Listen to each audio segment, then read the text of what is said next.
மக்களவையில் ஆன்லைன் சூதாட்ட தடை மசோதாவை மத்திய அமைச்சர் கிரண் ரிஜிஜு தாக்கல் செய்திருக்கிறார். பணம் வைத்து விளையாடினால் அபராதம் விதிக்கப்படும் என்றும் தெரிவித்திருக்கிறார். பணம் வைத்து ஆடும் ஆன்லைன் விளையாட்டிற்கு தடை விதிக்கும் மசோதா மக்களவையில் தாக்கல் செய்யப்பட்டிருக்கிறது. பணம் வைத்து விளையாடினால் ₹1 கோடி அபராதம் விதிக்கப்படும் என்று தெரிவிக்கப்பட்டிருக்கிறது.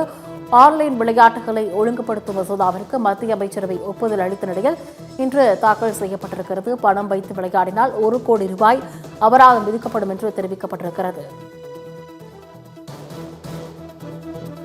மக்களவையில் ஆன்லைன் சூதாட்ட தடை மசோதாவை மத்திய அமைச்சர் கிரண் ரிஜிஜு தாக்கல் செய்திருக்கிறார்.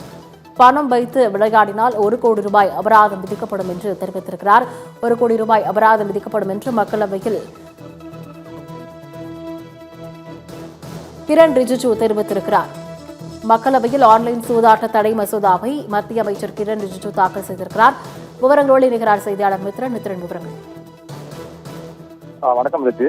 அதான் இந்த ஆன்லைன் சூதாட்ட கேமிங் பிரச்சனையானது தொடர்ந்து நீடித்துக் கொண்டு விட ஒரு சூழ்நிலையில் இந்த ஆன்லைன் கேமிங் மற்றும் அதன் விளம்பரங்களை தடை செய்யும் நோக்கத்தில் தான் மத்திய அரசு ஆன்லைன் கேமிங் ஊக்குவிப்பு மற்றும் ஒழுங்குமுறை மசோதா 2025 நாடாளுமன்றத்தில் அறிமுகப்படுத்தியிருக்கின்றது.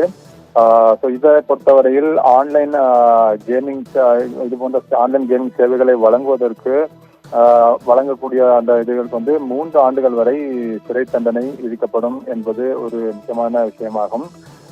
அல்லது 3 ஆண்டுகள் சிறை தண்டனை அல்லது ₹1 கோடி அபராதம் மற்றும் அத்தகைய தளங்களை விளம்பரப்படுத்துவதற்கு 2 ஆண்டுகள் வரை சிறை தண்டனை மற்றும் 50 லட்சம் வரை அபராதம் விதிக்கக்கூடிய வகையில் தற்பொழுது இந்த மசோதாவானது முக்கியமான அம்சங்களை கொண்டிருக்கின்றது. ஒரு விளையாட்டு ஆன்லைன் பண விளையாட்டு என்ற தகுதி பெறுகிறதா என்பதை தீர்மானிக்கும் அதிகாரங்களுடன் இது அறிமுகப்படுத்தப்பட்டிருக்கின்றது. இந்த ஆன்லைன் கேமிங் தளங்களை மேற்பார்வையிடுவதற்கான பொறுப்புணர்வை உறுதிப்படுத்தவும் ஒரு சட்டப்பூர்வ ஒழுங்குமுறை ஆணையத்தை இந்த மசோதா மூலம் நிறுவப்படும் என்று எதிர்பார்க்கப்படுகிறது. என்றால் இது இந்த ஆன்லைன் கேம்கள் கேமிங் தளங்களை மேற்பார்வையிடுவதற்காக அதனை மேற்பார்வையிடுவதற்கும் உறுதிப்படுத்துவதற்கும் ஒரு சட்டப்பூர்வமான ஒழுங்குமுறை ஆணையத்தையும் இந்த மசோதா மூலம் நிறுவப்படும் என்று எதிர்பார்க்கப்படுகின்றது.